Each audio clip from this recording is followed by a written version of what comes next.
White women asking if they can join the Black Panthers is because they don't trust whiteness either. Because instead of doing the hard work, the uncomfortable work of organizing their own people, they want to attach themselves to black white people join the Black Panthers? I think we're ready. The whole reason we are in this mess is because white people weren't even ready to vote for a black woman or get rid of the KKK. And here we are where you all still want to hide behind the bodies of minorities instead of do anything yourself. Men are the only group that still mostly support ICE, and you know that group is fucking bolstered up by white people. Have you ever read about White Panthers or read a book I'm losing my... No. There is a video right now going viral about one of the Black Panther Party members, not sure if he's the founder or not, that is telling other black people across the United States how they can join the Black Panther Party. And of course you have white people all in the comment section asking how can they join, how can they be a member, okay? You have a couple of Latino people, but there are more white people in there asking how can they join our organization. And I'm saying our because I'm a foundational black American. I'm not actually a part of the Black Panther Party by any stretch of the imagination. The operative word is black in that sentence. It's the Black Panther Party. It's never been the Black Panther Party and friends. It's the Black Panther Party. The answer is no. I don't know why we can't have absolutely anything to ourselves. And for those of you who are trying to name drop Huey P. Newton, Huey P. Newton encouraged white people who wanted to assist to organize amongst themselves, never to become full-fledged members of the Black Panther Party. Because you see, if white people join the Black Panther Party, if Latino people join the Black Panther Party, it's no longer the Black Panther Party. It's no longer the Black Panther Party. Now, for those of you who claim that you want to be allies, I'm going to say this personally, and I'm saying this as a person who's not... Oh yeah, guys, welcome back to the channel. I hope you're all doing good. You know, in recent weeks, a strange and revealing shift has been happening in America. Voices that once mocked, ignored, or dismissed Black Americans are now suddenly calling for unity. Some white Americans are openly asking to stand with Black people, to unite, and even to associate themselves with movements like the Black Panther Party. But the response from Black Americans has been consistent and unapologetic. You don't get to rewrite history just because the system you trusted is turning on you. This is not hatred, this is memory. Anyway guys, let me roll these clips. I'll be coming back with more commentaries. In case of any thoughts, kindly feel free to let me know in the comment section. Kindly like the video. Stay tuned. Only been a paramedic for over 14 years, but have been in white spaces for just as long. There is no such thing as allyship when it comes to y'all. Because one thing that I have noticed, especially since the beginning of the roaring 20s, when the George Floyd incident happened and everything, y'all are only one social injustice to show whether you are either bigots or racist. And that comes with a very, very, very, very heavy and sad heart. Because since this whole ICE debacle started happening, I have had to unfriend and block people that I have literally saved lives with. I'm talking about doctors, I'm talking about nurses, I'm talking about nurse practitioners, I'm talking about paramedics, other firefighters. I have had to block them and unfriend them. I am trauma bonded with these people. We have saved lives together. We have bonded over losing patients together. And at the end of the day, one social injustice. I had an ex-nurse friend who was bragging about how she just joined the Department of Homeland Security and she's going to be a nurse for ICE.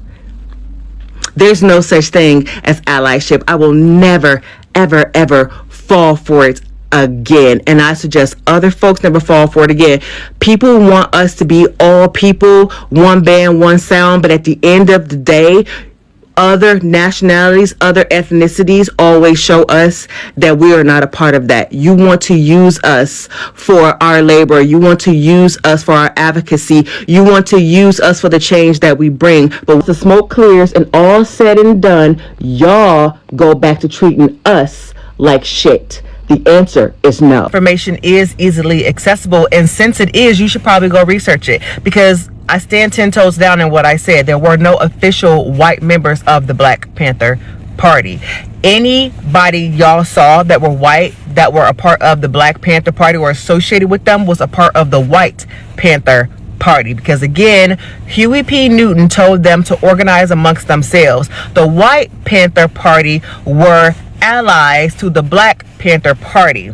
They took orders from Huey P. Newton. They were not official members of the Black Panther Party. Again, if you have people who are not black a part of the Black Panther Party, it wouldn't be the Black Panther Party, right?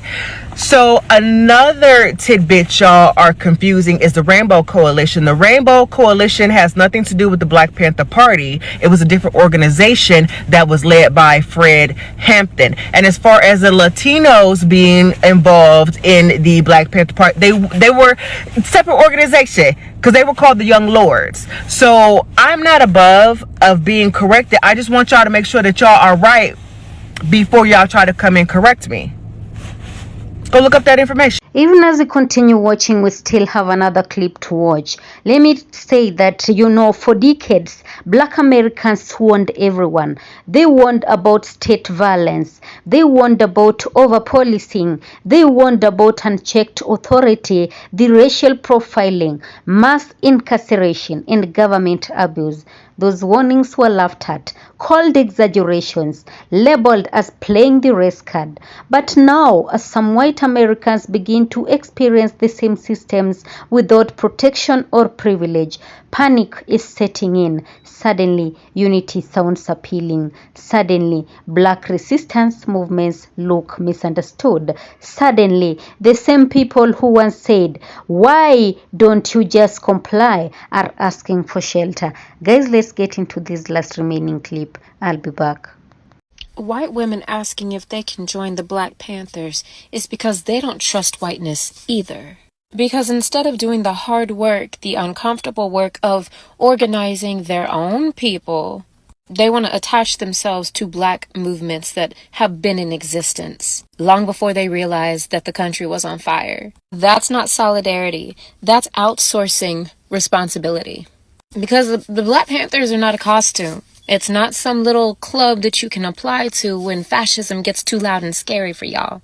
The Black Panthers were a response, a direct response to white violence in America. It was a response to white law enforcement, white supremacy, and state neglect.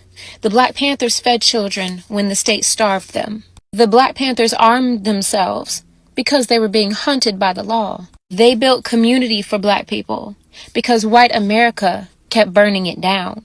Because if you don't trust your own white communities enough to organize and build movements with them, why should black people trust you to come into ours? Mistrust doesn't just magically disappear when you cross racial lines. If anything, it deepens. And just so y'all know, black spaces are not rehab centers for whiteness. We are not here to absolve you or absorb your guilt, your fear, or your political awakening. Why aren't y'all out here creating white-led community accountability circles where y'all actually face and deconstruct your racism and anti-blackness? Why ain't y'all building community patrols that stop white men from becoming threats? Why don't y'all organize against white supremacists where the white supremacists actually live, like next door to y'all? It's like blackness for y'all has always been a moral shortcut. Y'all attach yourselves to it and y'all feel you're absolved of sins. Y'all stand next to blackness and suddenly you feel brave. But I'm sorry, liberation don't work like that. Real allyship is not glamorous. It's not an aesthetic. It doesn't get thank yous. It's not done for the gram or for the... And it happens away from black people, not in front of us. And the Black Panthers didn't ask white people to join. They asked them to fix their own house. If your house is on fire, you don't go and move in with your neighbor's house. You put that fire out. That is the work we need y'all to do. Take care of your house.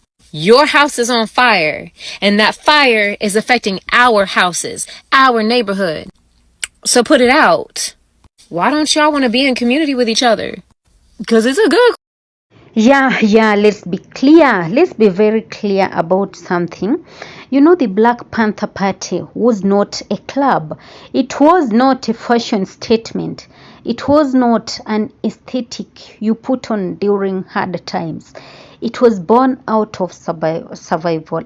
The Panthers organized because black communities were being brutalized, they were being neglected and stripped of basic human rights. They fed children, they monitored police, they educated the community. They resisted a system that had already declared black lives disposable. To want to join that legacy without sharing the history, without the risk or the consequences is not solidarity, it is appropriation. Yes, so black Americans are pushing back. Black Americans are not rejecting unity out of bitterness. They are setting boundaries out of wisdom, because unity without accountability is dangerous. Unity without truth is performative. And unity that only appears when power shifts is not unity at all. It's desperation. You know, many black voices are saying, where were you when we were screaming? Where were you when we were protesting alone? Where were you when our movements were criminalized? When our movements were infiltrated? When our movements were destroyed? Where were you? You don't get to skip the lessons and jump straight to protection. Yeah. So this moment is forcing a hard realization. Being white in America has often meant distance from consequences. But systems don't love people, they use them. And when they no longer serve you, they will turn on you too. Black Americans learned this lesson generations ago. Yes, that is why there is skepticism now. That is why there is resistance to emotional appeals without structural change. This is not about revenge. It is about refusing to be used again. And real solidarity does not begin when things get uncomfortable for you. It begins when you listen, especially when it does not benefit you. It looks like acknowledging history without defensiveness, accepting that not every space is yours, supporting justice even when you are not the victim, understanding that trust is earned and not requested. You know, black Americans are not saying never. They are saying not like this. And this moment is not about exclusion. It is about truth. You cannot wear black resistance like armor when the fire reaches your doorstep. You cannot suddenly claim black movements when you ignored black pain. And you cannot ask people to forget who you are just because you are afraid of what is coming. Black Americans are reminding the world that we remember, we warned you, and we will not erase ourselves to make others comfortable. Yes, so if unity is truly what you want, it must be built on honesty. It must be built on accountability and respect, not panic. History is not a costume. Resistance is not a refuge. And solidarity is not something you demand when privilege fails. Anyway, guys, thank you so much for watching. Of course, all credit belongs to the original creators of this video. In this video, it's meant for educational purposes and commentary purposes as well. Thank you for watching. Kindly share your thoughts respectfully in the comments. Let's keep this conversation real. Share your thoughts widely and also share the video for it to get to a wider audience. Like the video, subscribe and turn on that notification bell so that you don't miss on the next one. Thank you. Be blessed. Peace be with you. Until the next one.